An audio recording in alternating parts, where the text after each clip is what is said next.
Estimado Martín, ayer tras la victoria de México, 14 de los primeros 18 puntos que se han disputado los ha conquistado la selección mexicana. Ciro, te iba a preguntar, esto que decía Alex, de un poco ver el vaso medio lleno y hablar de oficio y hablar del pragmatismo que parece presumir el equipo de Martino juego tras juego, o hablar del que parece ser siempre un mal histórico, el hecho de que México se contagie siempre del pobre nivel futbolístico del rival que tenga enfrente. Creo que ayer le pasa también un poco.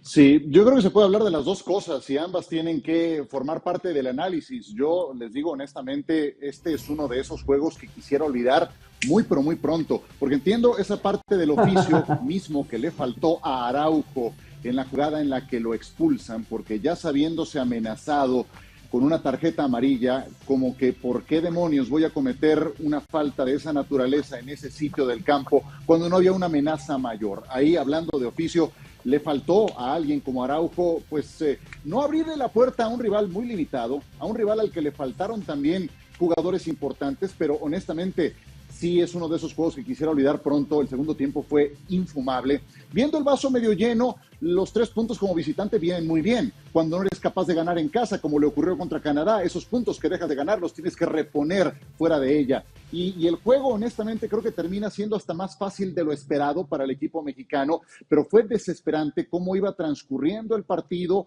sin que México ganara con un poco de más autoridad, que tenía el fútbol para hacerlo y que fue consintiendo al rival, fue avanzando el partido, y El Salvador ni siquiera con la tarjeta roja de Araujo, cuando se emparejaron 10 contra 10, fue capaz de igualar el trámite del partido. Subrayo, el segundo tiempo fue espeluznante, apenas una buena triangulación entre Tecatito y HH y Héctor Herrera, una buena jugada individual de Raúl Jiménez, de donde se desprende el penal del 0-2, pero el resto del complemento fue un auténtico dolor de cabeza.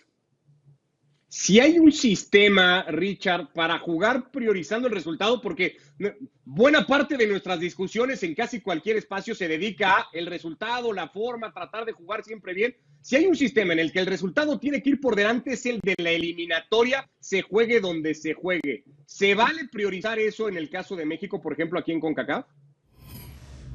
A ver, yo entiendo que México obviamente prioriza el resultado y es lo que necesita, pero tampoco veo como que México haya jugado mal. Si bien no fue vistoso, si bien no vimos una selección mexicana que saliera a arrollar a su rival, sí vimos una selección mexicana que hizo lo que tenía que hacer de manera responsable el planteamiento del Tata Martino, tratando de mandar balones largos a las espaldas de los centrales, donde bien podía ser el poste Funes Mori, por ejemplo. Me parece bien dentro del diseño y más porque era lo que se esperaba. Hoy en día los partidos no se ganan como se ganaban antes, o se empezaban a ganar antes desde el no dejar dormir al rival, desde amenazar al rival estando en las tribunas, con lo rudo que puede ser Cuscatlán cuando la gente arroja botellas de agua hacia los jugadores mexicanos.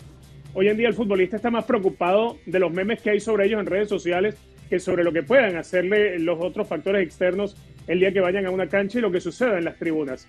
El Tata Martino hace un diseño correcto del partido, no hay por qué ser vistoso. Jugar bien no necesariamente tenga que ser jugar espectacular, jugar precioso, no, jugar bien significa que primero tú tienes que traerte los 3 puntos. Eso es el principio de jugar bien. No recibir goles como no recibe México, ser el que imponga condiciones, es lo que ha hecho México en el partido. Ahora, de allí a que nos guste a lo que jugó México, a que el partido se haya convertido en colirio a la vista de todo el fanático del periodismo, pues es algo que hay que demarcar también a la distancia por la disposición que tuvo el rival que presentó El Salvador. El Salvador jugó con una selección que se acercaba más a la de los 90. Es más, si la acercamos a aquella etapa en la cual el Vasco Aguirre le tocó ir allá y perdieron, pues aquella por lo menos tenía a Cheyo Quintanilla. Este no tenía a alguien sobre el cual girara el fútbol del Salvador, es decir, un equipo que está tirado atrás, que cada vez que trataba de presionar lo hacía con la pierna muy dura. México es responsable tratando de cuidar las piernas de sus jugadores sin desatender la necesidad de salir a ganar el partido, y lo hace bien. Jugar bien es traerse el resultado, se lo trajeron. Que sea vistoso o no, ya eso es otro tema, pero también tiene muchísimo que ver con el rival que tenía por delante. 14 puntos, Ciro, ¿son muchos puntos para lo que ha jugado hasta ahora México en la eliminatoria? No, yo creo que son justos. México va a clasificar sin ningún problema a la eliminatoria ¿En qué posición? Mucho dependerá seguramente de cómo le vayan sus dos siguientes compromisos, que serán ante Estados Unidos en Cincinnati y ante la selección de Canadá en Edmonton. Son sus dos principales rivales para determinar en qué posición va a clasificar. Pero creo que llega con los deberes hechos a estas alturas, con la cantidad de puntos yo creo que merece porque ha sido superior a sus rivales. Lo fue en relación a El Salvador. Y por lo mismo que sabemos que pueden jugar mejor al fútbol, fueron esos ratos prolongados de, pues no quiero decir de angustia, porque tampoco es que El Salvador haya angustiado mucho a la selección mexicana, pero sabiendo que podían jugar mejor y poner un siguiente gol que pusiera el partido un poco más tranquilo, ahí es donde sí creo que el equipo sigue teniendo una deuda futbolística. Creo que sigue teniendo todavía algunos puestos abiertos. En la defensa siguen muchas cosas indefinidas. Me gusta, por ejemplo, lo que hace el Cata Domínguez, un tipo con oficio, lo tiene, por supuesto, el jugador con más partidos con la camiseta de Cruz Azul en la actualidad. Lo vuelve a poner como lateral derecho y en dos salidas, una en Costa Rica, esta otra aquí. Cambió 8 jugadores de campo, Martino, de un partido a otro. Eso también lo entiendo. Pero creo que respondiendo a tu pregunta, son los puntos que merece el equipo mexicano, porque sí ha sido superior a sus rivales en lo que llevamos hasta el momento. Había una ilusión argumentada además, Alex, porque se habían enfrentado en Copa Oro, fase de grupos, y El Salvador en buenos ratos del partido le compitió a México, incluso a ratos podríamos decir lo superó también, y eso se esperaba ver un poco ayer de la selección centroamericana. No pasó como no pasó con Honduras el otro día en el Azteca, más allá del progreso, ya hablaremos del equipo de Coito que parecía tener la selección catracha. ¿Esto se da por ese oficio que le destacas a México o por cosas que dejan hacer los rivales que se enfrentan a la selección de Martino?